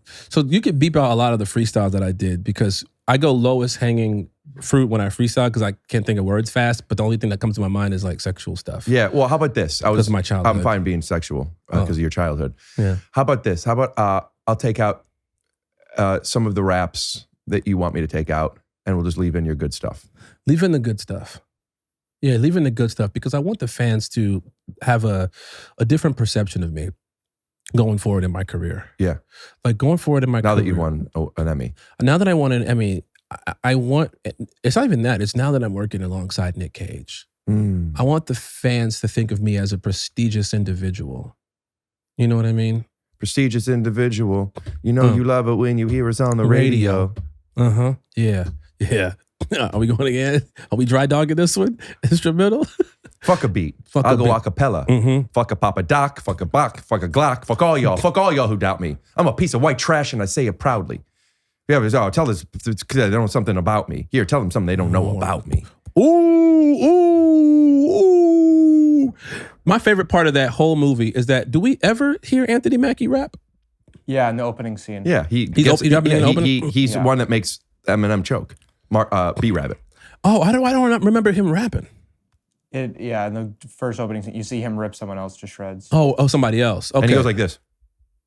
Damn, maybe Anthony. I love Anthony Mackie. Anthony, shout out to you. But are you just a bad rapper that they just were like, we don't need? Nobody remembers. He couldn't be a bad rapper. They wouldn't give him that role. No, he's a great actor. I think that's why he got the role. I don't think it had anything to do with his act. Yeah, rapping. but like he's a Lil Bow Wow actor. wouldn't have been in Like Mike if he couldn't hoop. That's all I'm saying. Yeah, but they wouldn't have given it to somebody who couldn't act. They gave it to Lil Bow Wow. Lil Bow Wow is a good actor. Fast, Furious, Tokyo Drift. Stop it. But I'm saying they gave it to Lil Bow Wow because he could hoop. But mostly because he's a good actor. You know, it's kind of like you would get in a relationship with somebody because they're a really good person and you guys have great connection. But also they got to be good looking. Yes and no. That's what I'm saying about Lil Bow Wow. Would you say that Lil Bow Wow's acting in Like Mike was like, whoa, look at this kid act? Yeah. Okay. It wouldn't be his hoop. Lil Bow Wow he can play basketball. He literally played on the Knights as like a 12-year-old. Yeah. Throw up a picture. As scripted in the scene. He was dunking. Yeah, once he put the shoes on. And here's something that's interesting. Yeah, but that's in the movie. In real life, he has to be able to do that. He can't dunk in real life. Lil It's Bow in Wow the movie. Lil Bow Wow in real life can't touch the Put rim. a picture in picture while this is happening. Show it. Shout out to Bow Wow. Can you dunk a basketball? Can you touch the rim? We see him do it. If Bow Wow can hit, this is a real thing. I will put this out there. I think Bow Wow is a great actor. I don't think he gets enough credit. We weren't talking about Bow Wow. We were talking about like when he was Lil Bow Wow. When he was Lil Bow Wow. If Lil Bow Wow, if you could touch the rim back then. The people who are watching are seeing it happen. Yeah, they're watching CGI. No, this was in the 70s, man. This stuff bro, Like Mike wasn't in the 70s, That was dude. before my time. Like Mike was probably like 82, 83, 1982, 83. Oh, you know what? It has to actually be after 86. Unless they're talking about someone else. Lil Bow Wow, if you're watching this, if you could show me footage that you could touch the rim, I will gladly give $50,000 to your charity of choice. And if you can't, Rick Glassman will give $50,000 to me. But does it have to be Deal. a 10-foot rim? Huh? Does it have to be a 10-foot rim? 10-foot rim. Could you touch the rim right now? No, and I tried recently. That's what I'm saying. I tried recently. I was like, when I say tried and tried and tried, I was always this close. And you think this close to getting to them, all you gotta do is just stretch a little bit harder. No, that's as good as I got. And I was like, fuck, I was right there. And I was like, okay. So you've never felt what it was like to dunk a basketball in the game? No, sophomore year in high school, I could dunk. Freshman year, I remember my brother going, I don't understand why you can't touch the rim. Because we were at the park playing and I was like, just not touching the rim. And he was like, but like, you play basketball every day. He was like, you can't touch the rim. At the time, I was maybe 5'7", 5'8". And my brother, very athletic, was like, he's like, show me. And I jumped and he was like, you're jumping like a lazy person. He's like, you're jumping all calves. You're upright when you approach. He's like, you're not jumping and using your quads and you're not doing any of that. And I was like, oh, Michael Jordan does it. He just runs and he flies. And he was like, that's not how it works. It's like, you gotta get down and fucking jump. So my brother was showing me the mechanics of it. By the time we left the park that day, I was hanging on the rim. I was just jumping wrong my whole life. And I was like, wait a minute. That's when you have no dad in your life. My father wasn't there to show me, hey son, you're jumping wrong. Okay? He wasn't there when I was a kid. I was just thinking it. He wasn't there when I was prepubescent. Did you learn how to drive without him? I learned how to drive without him. I learned how to talk to honeys without him. I learned how to play basketball without him. I hung on the rim. I got pretty damn good too. And I got pretty damn Phil. good too. You know what I'm saying? Yeah, sure. I got cut for the basketball team. That's because I was an actor, and then I got really good at that, and I was also fucking. And I think people would think that I was fucking, and I was good at those three things. So what the hell is he gonna teach me about how to love my kids? How to love my kids? And why he don't love me, man? Because he died. Oh, my bad, Dad. Wow. Powerful stuff. It's powerful stuff when you think about it. Powerful stuff, man. You're a special performer. Thank you. Thank you. It's real powerful stuff when it comes from in here. See, a lot of times when it comes from here, people lead with fear. But when it comes from here, you lead with heart, love, guts, glory. You see, there's no pain, there's no gain. Yeah. Yeah, Simpsons. Yeah. She's no pain, no gain in the foreign land. It come through. Yeah, it was a shame. Was born with the man that came through. Yeah, when you was poking the sand, we was eating nothing but French fries and Spam. Yeah, I had a syrup sandwich, a ketchup sandwich, a soul sandwich, bands and slam with a corn throwing slammage and I locked the cage on them. They locked the cage, Johnny Cage. You had to hit him with the get over here, yeah, and it's full of rage. I had to finish him. But when I did with that, I had the good glory and sin. I had the difference between heaven and hell. I don't even know Sam, but scam. Had to go through commissary, no bell. And had to go through the check to get the letter, get mail. We get the pails and sad families, we bail in the snow. Yeah, Katrina came through and they ain't see us on the roof. Sniping, they ain't see us. Wow. You know what I'm saying? Wow. And that's when you lead with this and not with this. When you tap into some of those voices sometimes, I almost told you before when you weren't feeling it when we were rapping, and then but you started doing a different one. But I was always telling you do your South African or do your English guy rapping, because when you do a character, I don't know what it, but you just lock in. I think maybe is it easier to give yourself permission to not be you? That you know what I'm saying? It's vulnerability. When I'm a character, I do what I want. It's easy to be because I'm the character. Because I'm the character. You see, a lot of times they don't understand what character is. You see, I was there at the parties, but I was in the parking lot. You see, at the time, my character was that of a voyeur. See, if you've read as many books as I've read, you understand what a voyeur is. Someone who watches, not participates. That would be an exhibitionist. And this ain't no museum. Do you understand? Thanks for coming over, dude. Yeah, no problem, brother. No problem, Ricky G. This has been great, man. This has been great. Good reunion. You know what I mean? What time is it? Almost 1:30. Yeah, that's love, man. That's love. That's love. I should probably take my shades off. Dude. Sorry, I should take my shades off. That's rude. I do. I miss you. I miss being around you. Oh, dude. Wow. You as well, man. You're busy these days, right? You're touring a lot more. I feel like. A lot, yeah. Trying to get the special together. Ooh. First special. Dude, I'm so excited for you. I feel real good about it. Thank you. I'm so excited for you. It's I feel like this is I feel like I think the world is finally understanding how great you are.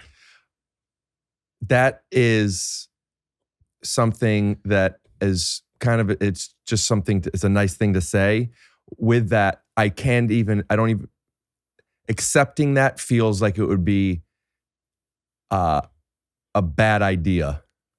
No, because, go ahead. You're right. I just feel like, for me, validation is keep doing what you're doing. Jamie Foxx said something once. I think he was like, if people thought like you win an Oscar, you got to start doing things differently now. It's like, no. Once you get that validation, that means you just keep doing what you're doing.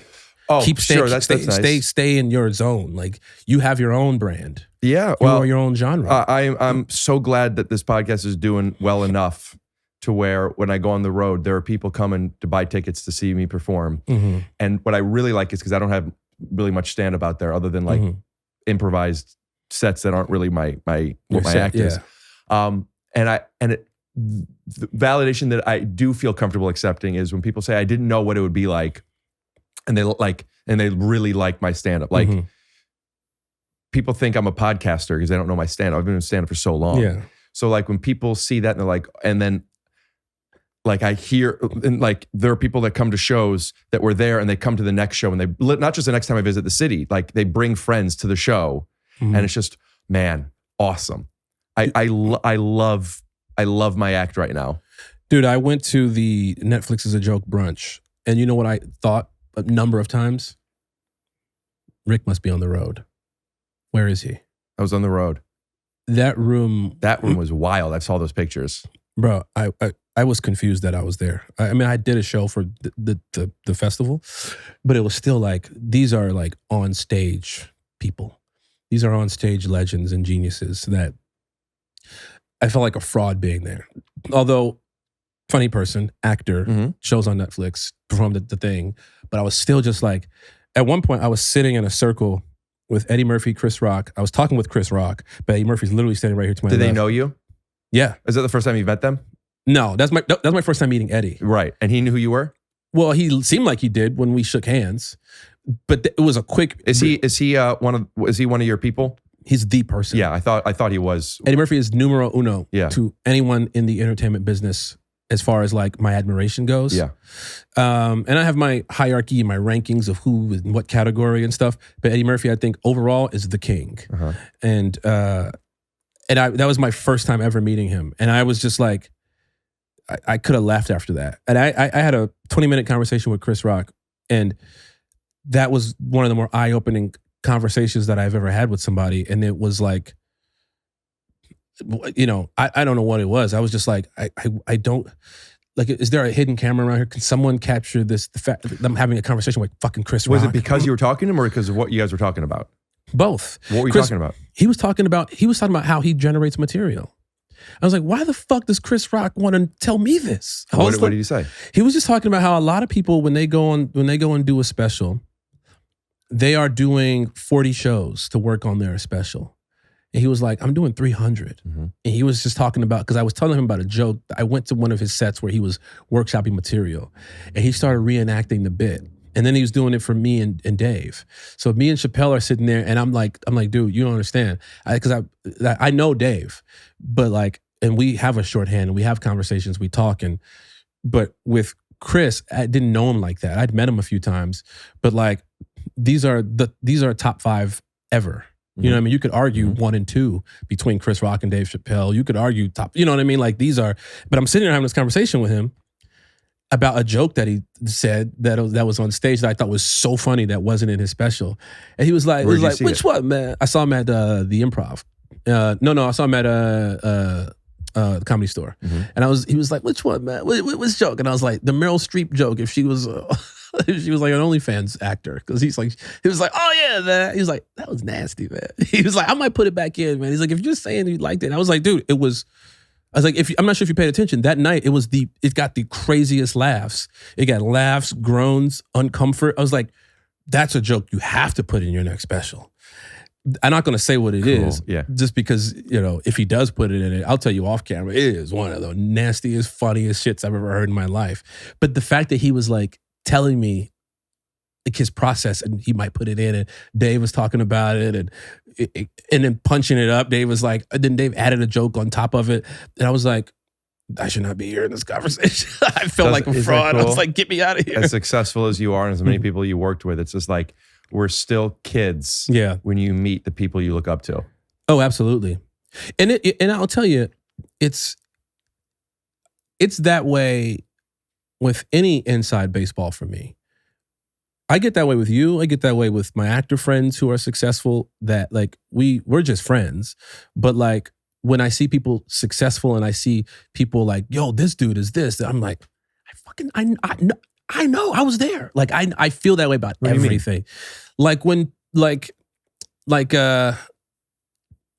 give you an example. When I'm doing your show, when I'm doing your podcast, right?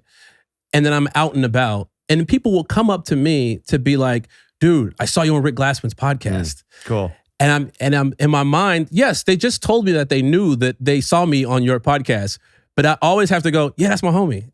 Like I have to add that on top of it because it's one of those things. It's like I don't know what it is. It's like the kid thing. It's like, man, LeBron is great, right? It's like, dude, I was at that game. You know, I met him once. Like you got to add it. You have to add that little thing in there. I do that all the time. When people, I just had Matt McCusker on last week. Do you know who he is? Absolutely not. He's a comic out of Austin. Okay. He and Shane Gillis have a podcast together. When I say absolutely not, don't make it sound disrespectful. I know, you just don't know who he is. Yeah. Also, I want to shout out to the Austin podcast studio. I recorded the podcast and it was awesome. I used to bring all my equipment on the road with me, and now because podcasting is, I bring 4 suitcases. Now you don't have to. Yeah, because podcasting is big. You know, and there's studios places. But I remember I used to, and I would get hotel rooms, and I would have lights and cameras and mic stands and mics. I mean, it was a whole to do just to get 1 or 2 guests to come to my hotel. But wait, what were we just talking about? Why did I bring him up? Mike McCusker? Matt McCusker. Matt McCusker. What were we just talking about? Me being excited when I see you and I go, oh, I know him. Or, on that episode, on the Matt episode now, I pinned the comment, I think. Someone said, hey, I just found your podcast. It's awesome. What are some of the back catalogs I should look at? You know, so I pinned that so people could say their favorite things. Or sometimes when I post stuff on Instagram, I'll even ask like, who are the favorites, tag them or whatever. And you, Adam Ray, Lisa Gilroy, Adam and Brent is a bit like Adam Brent together is a big one. Lisa Gilroy, you, and Santino, I think, are the ones that always come up. So many people say Lamorne, and I haven't had you on. You haven't been on it in so long. All the other people have. Yeah. And schedule stuff, different stuff. There's no reason, but like you are always requested to come on this. Thank you, man. I have so much fun with you, man. Dude, it's the best. We live close. We live close, man. You feel free to just like invite me, man. That's the problem. You don't ever invite me. But also like you're always busy with your new friends. Yeah. See, you give a black man some success, all of a sudden they don't know how to act. They get their new friends, their little friends, you know what I'm saying? They forget about the little people. Who are my new friends? I don't know who you had on the podcast since me. You got the Matt McCusters out here, just all Anderson of a sudden y'all Paak, best friends. He's my new friend. Anderson, bro, see what I'm saying? Who the fuck brings a band in here? Dude, that's what I'm saying. I never met him. I didn't know him. And shout out to Christian who does the sound mix of this podcast now. He's a drummer. And I said, just in case he was willing to play the drums, Christian brought over these drum sets. He had some, he borrowed some stuff because he found out he knows some people that are in Anderson's band, what type of cymbals he likes to use. I guess I didn't even know you tune a guitar, drum set. And also the height of everything. And he did it with tape measures, and he knew exactly what Anderson did. And I put sheets over it as if you can't see the drum set. I never met him. And Anderson comes in just in case he was willing to play the drums. One of my favorite episodes I've ever done. Dude, that was insane. Dude, he is. That was insane. So that's what I mean. Like, good. It's a lesson for people out there who are trying to be innovative or trying to, podcast or just do what you want to do. And you will attract. It's like if you build it, they will come. I think that's what you've done. I'd like to add to that. And I don't know if this is necessarily a skill set of mine, but it is something I've been trying to get better at, because I interrupt, I take control. A lot of people I don't like what I do, and that is what it is. But with that, I feel like I know where I shine, and sometimes it might cannibalize other energy. Yeah. I've been trying to be very conscious of doing that without cannibalizing. And what I try and do is see where other people shine and try to create that environment too. Right. And it's a lot easier than one might think.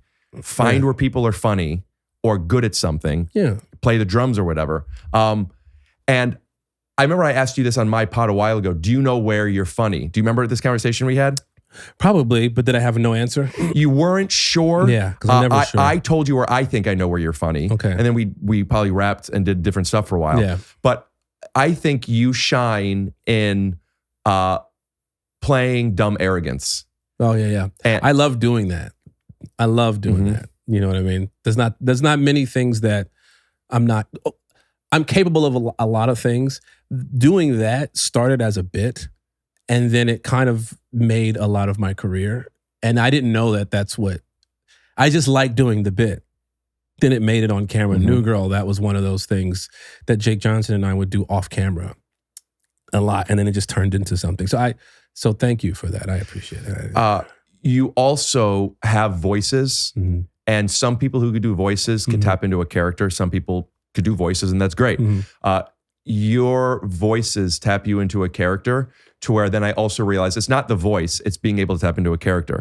So you're able to play characters very well. So whenever we could be locked into a yes and type of situation, I have an easier time playing straight guy opposite you because I trust your character so much. So like if me being more straight makes this thing more believable, which has nothing to do with me, it's just not getting in the way of that. So when I see you overly confident or lying, I will immediately be like, oh, okay, it's his time. You know what I'm saying? It's his time to shine right now. So finding those moments and people are like, they could carry this right now. Lying is crazy. Because what's funny about that is that, like, especially when I'm talking about basketball and stuff like that, I'm not lying. You're doing it again, and I think it's fantastic. No, but that's different. I think as I hear what you're saying, but like, with folks out there are watching, if you're watching, like, you know what I do. You know what I mean? Like, they see me. That's not not part of the bit. That's like a real I hoop. You know what I mean? Like, I get it. I'm on your team. You know what I mean? But like, let the past be the past. Drop that bullshit. But I don't want people out there thinking like that I wasn't a fucking. You know what I mean? No, I do know. You know what we I were mean. on a basketball. We were on the basketball team together. There was one play I remember because in the comedy league. Yes, that I remember because I wasn't the worst player on the team, but I was not the best player on the team. Definitely wasn't the worst. But it was one of those things I just remember. I remember it was hard to tell. You took it so seriously, but as a bit sometimes. You're our best player. And then it's like you, Kyle, and then Brent, I want to say, are probably the three best players on the team. One season we had Kurt. Kurt was better than me. Oh, no, and Willie and Willie. Willie was just dunking everything. Willie was, sometimes he would not be able to dunk because he accidentally hit his knees on the rim.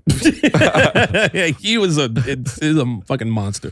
Shout out to Willie Mack, but it's Instagram up here. But I remember one time I steal the ball, like we're going down, I steal the ball and I go up for a layup. And it looks like I'm about to miss it because in my mind I was going to go up like this and then switch with the left. And then all I hear is Rick. All I hear is Rick go, Lamorne, because it looked like I was about to miss it. I don't remember. I think about that all the time. Even when I'm like at home, just shooting around by myself. Like when I'm on the left side of the rim, using my right hand, I just hear Lamorne. Because I was worried that you were going to do something stupid. Yeah, I would blow a lot of. I would blow a lot of like gimmies. So I'm talking about. You talk about how I'm a hooper. And it's like missing layups on fast breaks. Yeah. Here's I never liked stealing the ball at the top of the key. Too much pressure to get there. Like if I was down by the paint, love stealing the ball. Outlet. You know what I mean? I got a steal and I got an assist. If I was at the top of the key and I picked somebody's pocket, I'd be like, oh, fuck. Like it's one on none. And I could relate to that from when I was learning how to play basketball. Mm-hmm. I remember layup lines. And then when I was at the left side, you do the layup and then you look behind to make sure it went in. I remember that feeling. Yeah. Oh, dude, yeah. That was my, I remember playing in a game. I learned how to finish. Yeah, dude, intramural games. This is a summer league. I remember a summer league game once. And this was one of those things where it was like this. There was a point guard that everybody loved, and then it was like I'm trying to get his spot on the team. Right, I was better than him, but he had been with this group of kids for a long time. But I was a new kid at the school, and we were playing the summer league, and the varsity coach was there, like figuring out who was going to pick from the whatever. And I just remember stealing the ball at the top of the key, and we were down 1, and it was maybe 8 seconds on the clock. And I'm running, I'm going like right down, it's literally right down the middle. And the only thing that went through my mind was, you're about to blow this, dude. I was like, you could finger roll, you could go left hand, you could go right hand. You're legit in the middle. Like so I ended up finger rolling it in, which was the dumb thing to do because that's easy. You could easily miss that. And at that time, I wasn't like jumping way up to finger roll it. I was like this much from the hoop. So you got to flick it up there. And I was like, all these people are watching, the coach is watching, and I made the shot. Luckily, I made the shot. We won. That was literally the game-winning shot. I made the shot. But the fear that I had even the fear of that shot after the game, I kept thinking about it. I kept going, like literally sweats of like, fuck, like I could have missed that. I should have missed that. Like I was probably going to miss that. I should have just laid off the fucking backboard. Like, why did I do that? And long story short, like he ended up making the basketball team and I didn't. There's something about playing ball with other people where you don't want to embarrass yourself. One, you don't want to be embarrassed, but two, you're also letting people down. So how often do you do something where you're embarrassed, you trip or you say something, and then four of your friends get mad at you for something that you did stupid. So when you do something dumb like that, it's like, what the fuck, man? Oh yeah. You know, and it really is. It really is so much pressure, especially as like a teenager, when that kind of stuff, you're trying to find your tribes. Yeah. I could very much empathize with that kind of stuff. Yeah, dude. That was my, it was one, shit like that. It was one of the things that made me realize like pressure is a real thing. Like it really gets to you. And I've overcome it throughout my life, but like, that's one of the reasons why you don't see me doing stand up so much. Like I don't do it at all, really. Like that's you were going for a little bit. I was, and I felt great. Like I felt really good about it. Like I just did a Breakfast Club interview where, and I'm glad they edited the clip correctly, where I was looking at all those comedy legends they have on their wall, and I was like, I feel that if I worked on my stand up for the next 5 years, I would be considered better than all of them. You were joking. I wasn't joking. You believe that? 5 years? I truly believe that. Okay. I was like, Chappelle, yeah, Chris Rock. I was like, all those guys. Now, there are some that are obviously like, are you really going to be a better stand-up comic than Chappelle and Chris Rock? But I understand. You feel. Watching them, I go, oh, I feel like I could. But that's what makes them so great. That was the point of my story. I was like, you could say whatever you want. You could internally feel like you could do whatever. I was like, but they have something that I don't. And they're showing it to you, right? They're showing it to you every day. And I want that. But until I do that, I got to just shut the fuck up. And just why don't you keep trying it? I'm going to. I've already told my team and everybody like, hey, I think I'm taking a break. Would you ever, I know you're a dad and it's tough to do that kind of stuff, but if it ever made sense, would you ever come with me on the road for a weekend somewhere? Yeah. Are you kidding me? Like I would love to. And the thing is, it's for me, it's more about taking the time to sit down and write. Because I improvise a lot and I get that and I get this crowd work and stuff. But you write on, everyone has their own practice, their own process, and you'll do what you want to do. But for somebody like I'm telling a friend of mine who I see where you shine, I'm telling you like I see you, write and keep writing off stage and do that. If you have a couple of ideas, not written jokes, a couple of ideas, I'm telling you, go on stage with them. It does not crowd work. Improvise them, and then you'll find something. Improvise, you'll find something. Do it on stage. Keep doing whatever you want off stage. Don't wait to get on stage until you have stuff. You shine when it's time to perform. And when you're writing, it's harder to write the performance. You're writing the point of view. Yeah. Go on stage. Go on stage, man. No, bro, I had this conversation recently with one of the GOATs, Damon Wayans, Sr. Major Pain. Huh? Major Pain. Major Pain. Dude, him and I were developing a show together. Huh? Blank Man. Fucking Blank. Bro, he's like, he's literally one of the GOATs. And he's fucking last Boy Scout. I mean, the guy is a legend. And he was telling me, he's like, what are you doing? He's like, you're not on stage, man? What's the answer?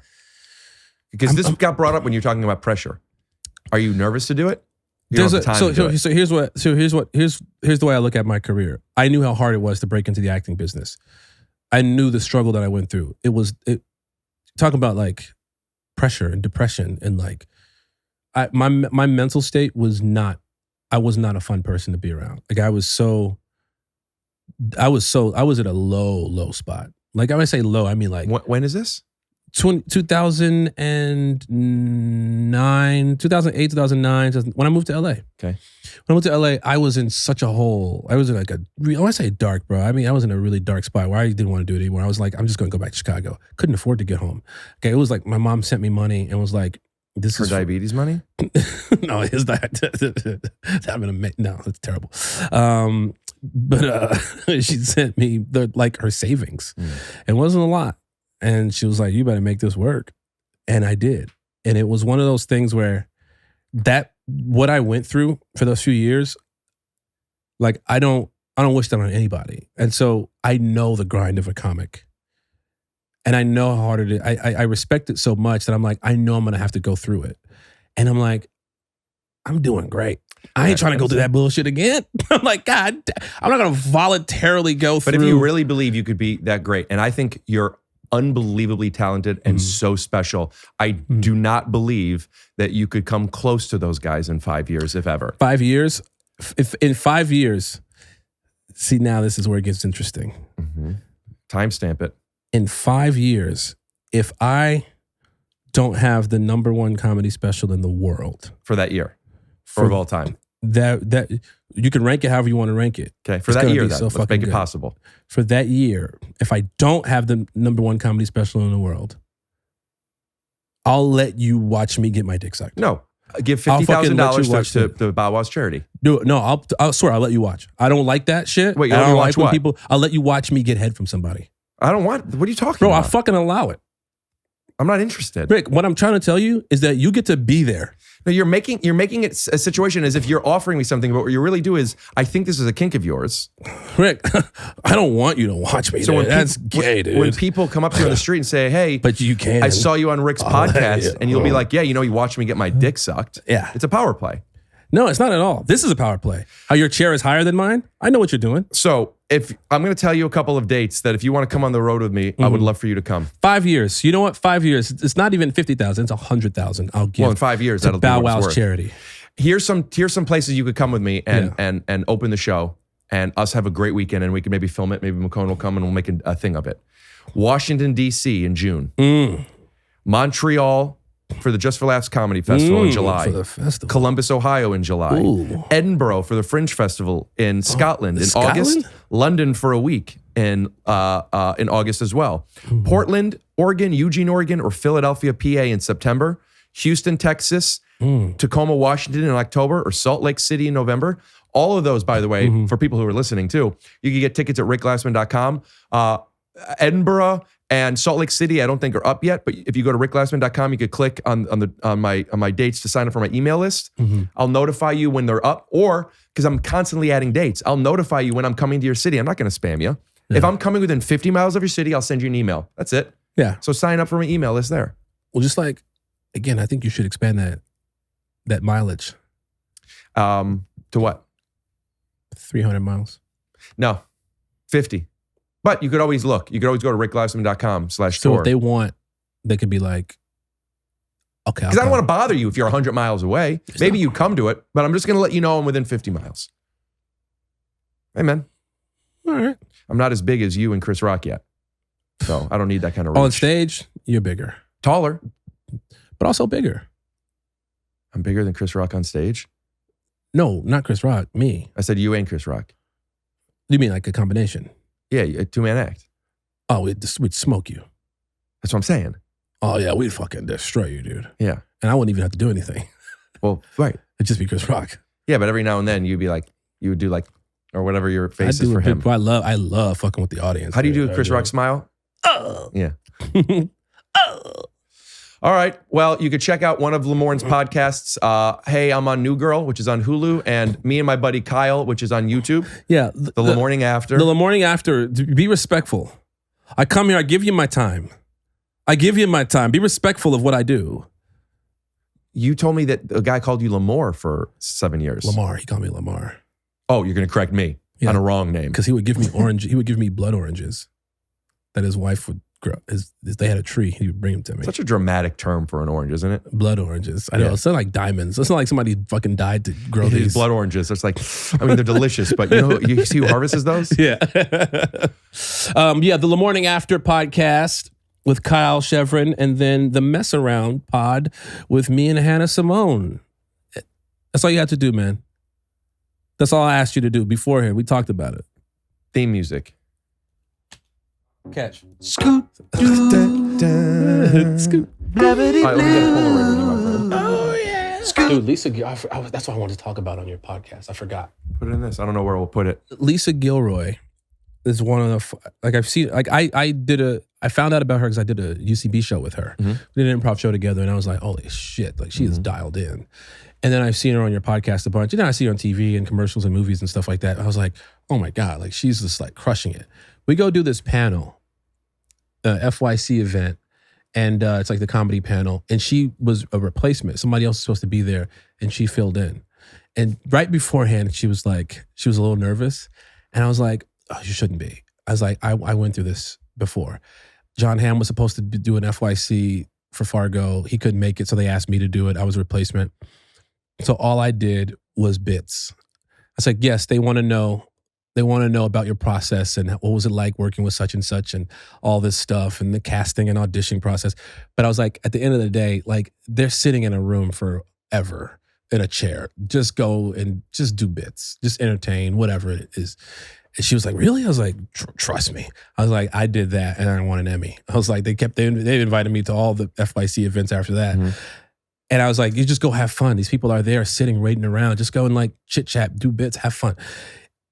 When I tell you, it was like watching a comedy special. I forget what question they asked her one question.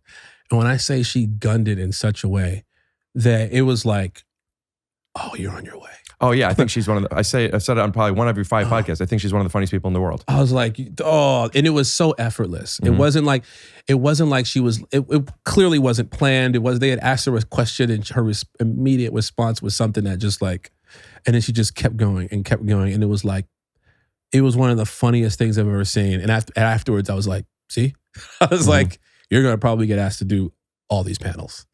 And I don't know. I just wanted to give her her flowers. Hey man, we put it in the tag of the episode. She's very good. Oh, hey, you want that? All right, back to the music. Fix it. Oh yeah.